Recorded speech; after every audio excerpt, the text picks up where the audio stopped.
Okay, let's get into this. We've all heard the name Vlad the Impaler, Vlad III of Wallachia, the man who, became the blueprint for Dracula. Right.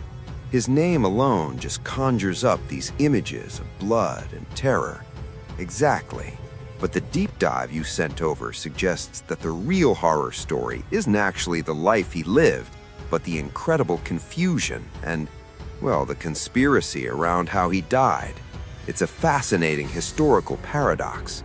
I mean, you're talking about one of the most feared men of the 15th century. His death should have been this massive documented event, a headline across Europe. It should have been, but instead we have this black hole. There's a bunch of conflicting sources, a very convenient official story, and a body that just straight up vanished. And that official story is so clean, isn't it? Vlad, the hero, falls in a glorious last stand against the Ottomans, a martyr for Christendom. A perfect ending. Too perfect, because when you dig into the sources, it looks less like history and more like a script. A script written to protect some very powerful people. Well, that's the central problem we're looking at. Every major player, from Sultan Mehmed II, the conqueror of Constantinople, all the way to King Matthias of Hungary, and even Vlad's own nobles, they all had a reason to want the world to believe that one convenient lie. So our mission today is to untangle this 550-year-old conspiracy of silence. We're going to look at how they assassinated his character before he was even killed, break down the 3 wildly different theories on his final hours, and then focus on the corpse, the disappearing corpse, which I think is the key physical proof that there was a cover-up. Because the real victory for his enemies wasn't just killing him, it was erasing the truth of how it happened. To really get why his death needed so much narrative control, we have to understand the context. Vlad was born around 1328, Prince of Wallachia, and he was stuck in just an impossible position. Right, between a rock and a hard place. Literally, the Ottoman Empire is expanding like crazy from one side, and you've got these often hostile Christian kingdoms, like Hungary on the other. His survival depended on being terrifying, and he weaponized terror itself. He knew he couldn't match the Sultan's armies in size, so his whole military strategy was psychological devastation. He understood that fear, on a grand scale, was cheaper and more effective than an army. And it was calculated. The impalement, his signature method, wasn't just brutal, it was a public spectacle designed for maximum horror. Which brings us to 1462. This is the moment he creates his masterpiece of terror. This is the event that really sets the stage for the cover-up, isn't it? The Ottomans are marching on him. He can't win a straight fight, so he pulls back. He pulls back, but he leaves a message. Outside the city of Targovishte, he creates what history now calls the Forest of Stakes, an entire forest of impaled bodies, thousands of them. Ottoman prisoners, disloyal local nobles, the Boyars, anyone who crossed him. Contemporary accounts, like the Greek historian Chalcondyles, say there might have been up to 23,000 victims. And here's the critical detail. Sultan Mehmed II, the man who conquered Constantinople, a hardened veteran of countless campaigns, arrives expecting a battle, and instead, he walks into this absolute horror show. Chalcondyles reports that Mehmed's army was, not just shocked, they were psychologically shattered. Right, and Mehmed himself, faced with this kind of pure, visceral horror, he reportedly turned his army around. He was defeated not by swords, but by trauma. So the great conqueror was psychologically beaten by a provincial prince. That is a truth that could absolutely never be allowed to stand in the history books. Never. The Sultan's image of unstoppable divine authority was everything. The story of Vlad's life, and especially his death, had to be rewritten to put the Ottomans back on top.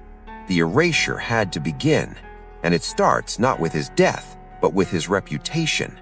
After that 1462 incident, Vlad gets overthrown and flees to his supposed ally, King Matthias of Hungary, asking for help.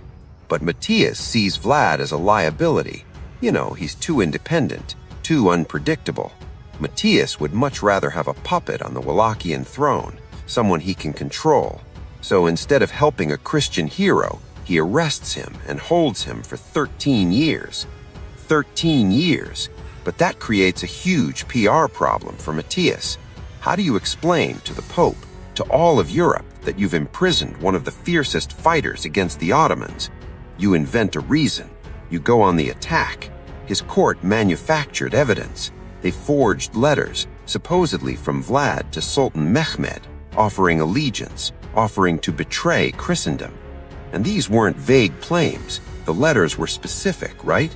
They claimed Vlad offered him thousands in gold, military aid. Oh yeah, it was a detailed fabrication. The damage was done.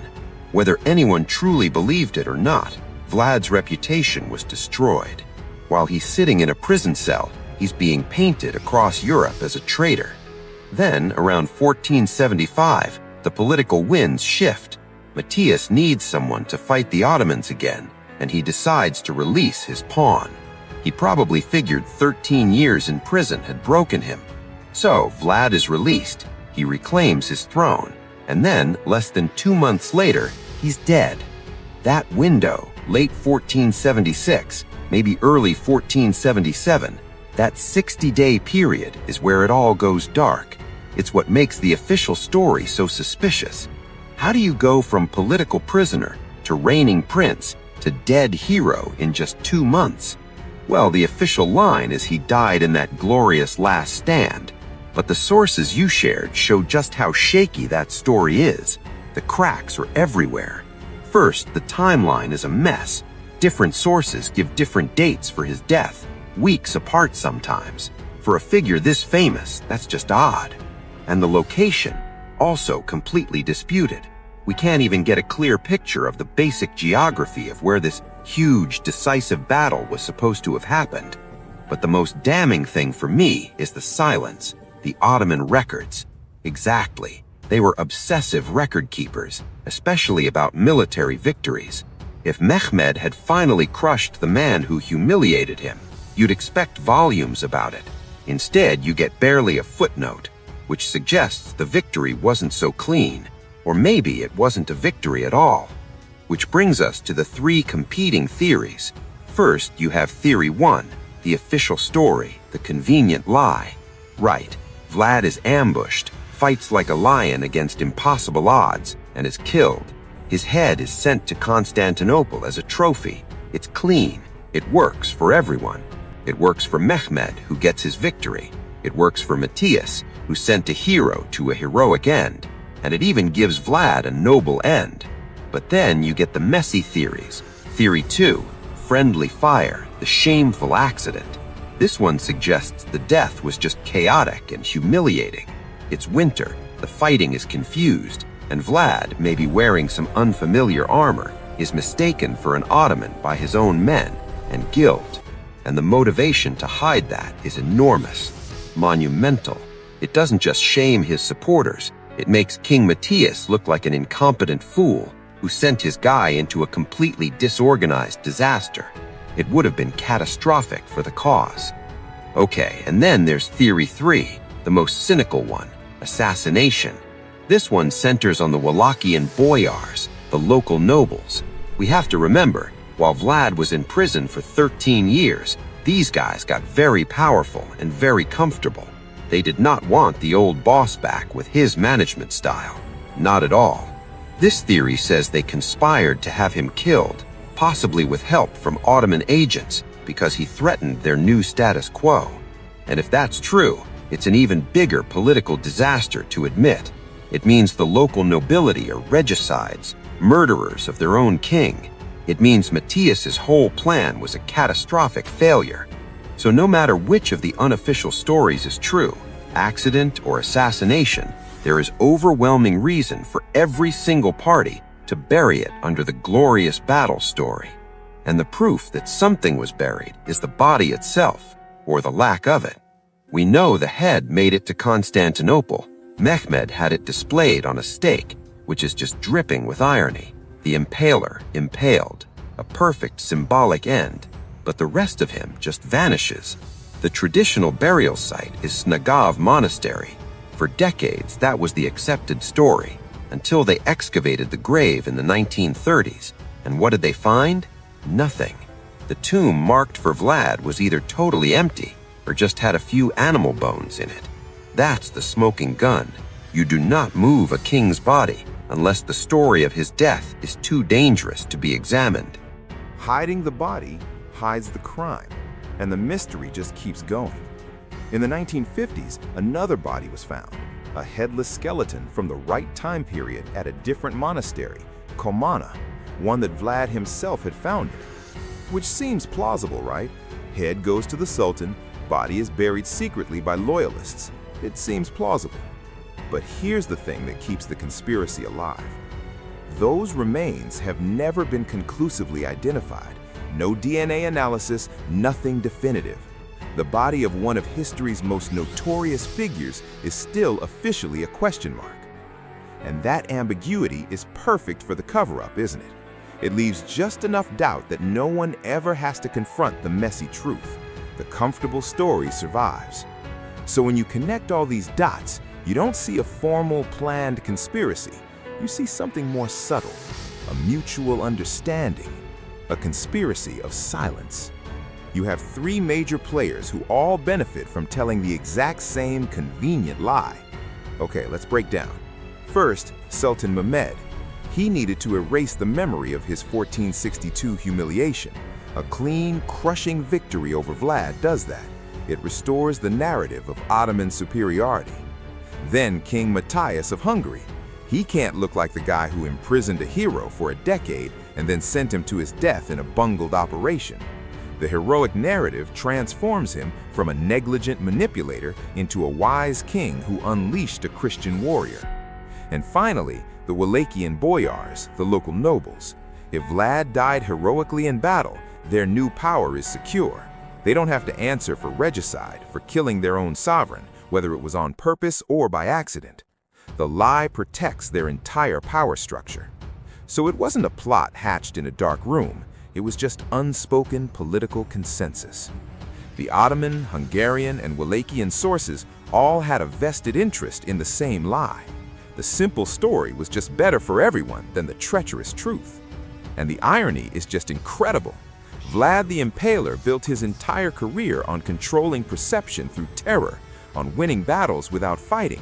And in the end, his enemies used that exact same strategy against him. They couldn't just kill the man, they had to kill his story to truly win. The ultimate cruelty wasn't the beheading, it was the erasure.